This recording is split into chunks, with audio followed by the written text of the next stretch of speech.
History की सबसे बड़ी जिल्लत है ये। कौन टेंशन बड़ी दी है बाबर आजम ने एज ए कैप्टन। वो कभी भी लीडरशिप मटेरियल थे ही नहीं, तो उनका तो कसूर नहीं है। कौन नहीं चाहता पाकिस्तान क्रिकेट टीम का कप्तान बनना? तो जिन्होंने बनाया था वो अकल के अंधे थे।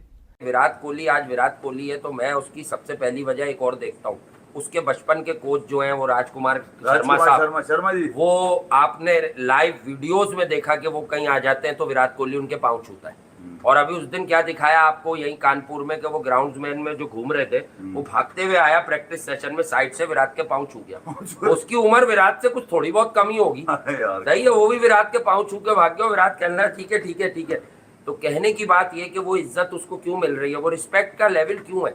क्योंकि जब विराट कोहली से पूछा गया, मैं ऐसे समझा देता हूँ अपनी बात रखकर, जो मैं अक्सर कहता हूँ कि यार सचिन तेंदुलकर ने वनडे क्रिकेट में कोई 450 मैच के बाद जाके कोई 49 सेंचुरियां मारी, और मैं ही कोट कर रहा होता हूँ, हम दोनों ने अक्सर ये बताया कि भैया 280 इनिंग के अंदर 50 सेंचुरियां मार देना वनडे में, कन्वर्जन रेट, फिर उसमें चेजिंग कॉस्ट की 17-18 तो विनिंग आ रही हैं या जितनी भी आ रही हैं।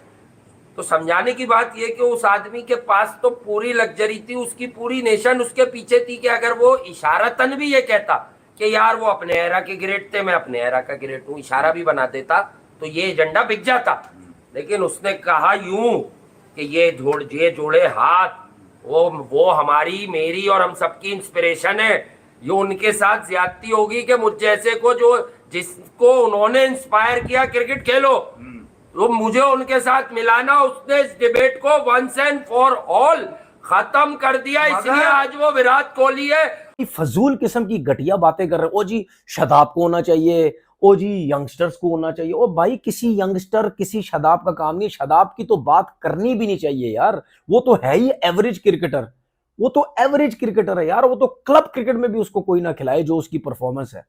फिर रात को 12:05 पे अनाउंस किया बाबर आजम ने, दौरे लग गई, आधा पाकिस्तान तो सो रहा है। लगता है ना ये तो अच्छा हुआ आईपीएल में पाकिस्तानी प्लेयर्स नहीं है भाई, हो सकता पैसे ही नहीं होते फ्रेंचाइज में। जब हमने कह दिया ना नहीं हो सकता, फिर किसी में दम नहीं है, कोई भी बोलता रहे कि हिस्ट्री का। सबसे बड़ी खबर होने जा रही है और खबर ये हमारे पास आ रही है कि पाकिस्तान टीम के कैप्टन बाबर आजम रिजाइन कर गए हैं। जी हां, बड़ी खबर जो है वो आपको सुनने को मिल रही है कि बाबर आजम ने कप्तानी से रिजाइन कर दिया है।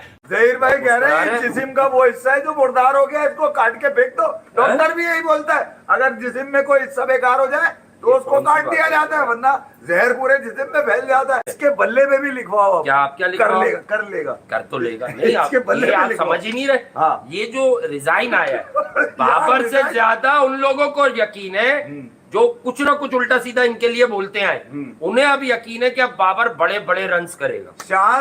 अब तुम देखना, अगर मेरा रिजू साइमंड कप्तान बना तो किरेम का बहाना कर करके हरा देगा टीमों को। लोग कहेंगे अब ये तो मजलूम कप्तान है, किरेम्स पढ़ ले।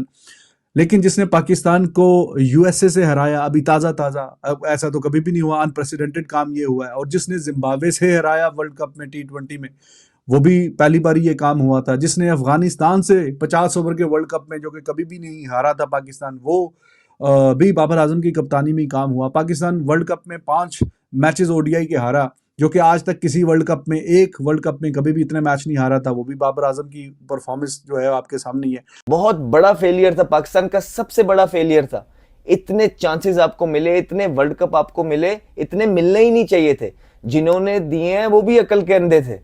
आप लेते गए क्योंकि आपको शौक था, लेकिन अगर आप हिस्ट्री उठा के देखेंगे तो आपका नाम उन कप्तानों में आएगा जिनकी टेरिबल परफॉर्मेंस है आईसीसी के अंदर, कुछ भी नहीं जीत सके। आप आईसीसी के अंदर टूर्नामेंट छोड़ दें, आप पीएसएल की ट्रॉफी भी एज अ कैप्टन नहीं जीत सके एक भी।